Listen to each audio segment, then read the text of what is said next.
कवी कृष्णाला घेऊन येतात.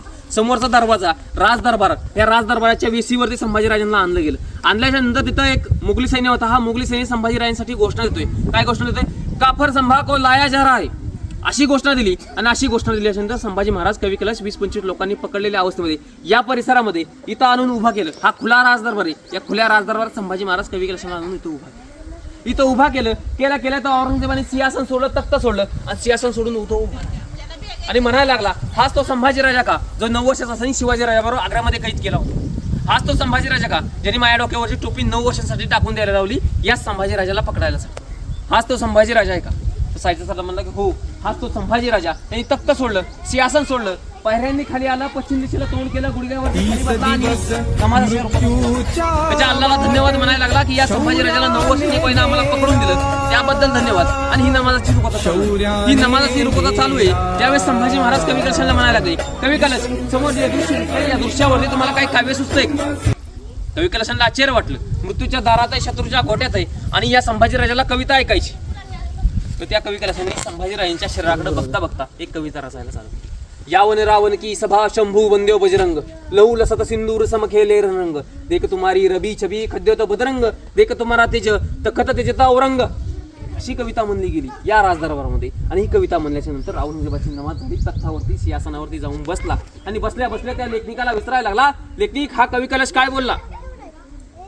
असं म्हणल्याच्या नंतर लेखनिक उठला, सिंहासनाच्या समोर गेला, औरंगजेबाच्या समोर गेला आणि त्या औरंगजेबाला सांगायला लागला, रावणाच्या सभेमध्ये हनुमानाला बांधून ठेवले.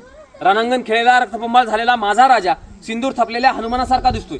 सूर्यासमोर हा काजवाही लुप्त झालाय आणि हिंदुस्थानचा बादशाह म्हणून घेणारा हा औरंग्या स्वतःचं सिंहासन सोडून माझ्या राजाच्या पायात झुकायला आला. या कवितेचा अर्थ. असं म्हणल्याच्या नंतर त्या औरंगजेबाला तळपायाच्या आग मस्तकाला गेली, त्याला राग आला आणि त्याने आदेश काढला, या कवी कैलासाची जीभ कापा, असा आदेश काढला. असा आदेश काढल्याच्या नंतर 4 लोक आली आणि कवी कैलासांची जीभ या ठिकाणी कापली. त्या कालकोटरीतून बाहेर काढायचा आदेश आला. संभाजी महाराज कवी कैलासांना त्या कालकोटरीतून बाहेर काढलं आणि संभाजी महाराज कवी कैलासांना घोड्याला बांधलं आणि घोड्याला बांधून संभाजी महाराजांची आता दिंड निघणार होती. ती दिंड कशी होती? वेगळ्या प्रकारची दिंड होती. जशी उंटावरती बसून काढली तशी नाही, तर वेगळ्या प्रकारची. संभाजी महाराज कवी कैलासांना घोड्याला बांधलं आणि घोड्याला बांधून या पेडगावच्या किल्ल्यापासून त्या तोळापूर पर्यंत वरपडात असं ओढत तुळापूरला नेलं. तुळापूरला 2 दिवस ओढत त्या तुळापूर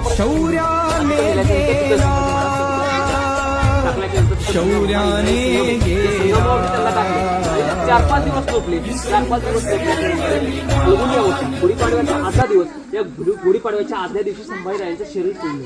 हातपाय शिल्लक राहिले होते. इंद्रायणी सिंगमावर तिथं टाकले गेले आणि त्याच अंधाऱ्या रात्रीला संभाजीराजांचं शिर मारलं गेलं. संभाजीराजांचा खून झाला, संभाजीराजांचा आत्मा गेला, संभाजीराजे मारले गेले.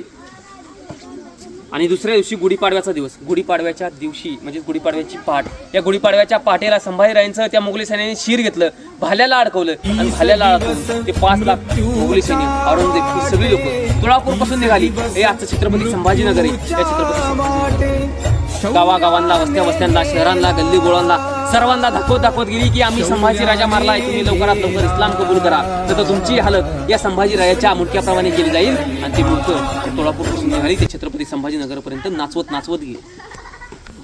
म्हणजे संभाजीराजांचा 40 दिवसांचा यातनांचा काळ पकडल्यापासून 40 दिवसांचा यातनांचा काळ संभाजीराजांनी सहन केला. एका संभाजीराजांनी धर्म त्यागला नाही, शरीर त्यागलं. शरीर त्यागून हा धर्म सोडला.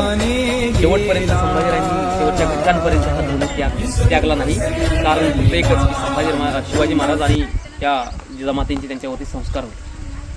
त्या कारणात हा संभाजीराजांचा 40 दिवसांचा यातनांचा काळ. हा जो शौर्यस्तंभ आहे, हा शौर्यस्तंभ 2008 मंडाचा त्या कराड लावलेला आहे. संभाजी महाराजांचं शौर्याचं प्रतीक लावला. 2008 साली 2012 साली दुर्ग संस्थेच्या माध्यमातून संवर्धनाचं काम चालू झालं. रस्ते पण नव्हते आणि जंगल होतं. नंतर काढलं गेलं. नंतर हळूहळू याच्यावरती सुधारणा केली गेली आणि 2019 पासून श्री शिवप्रतिष्ठान हिंदुस्थानच्या माध्यमातून रायगडावरती पूजा केली जाते.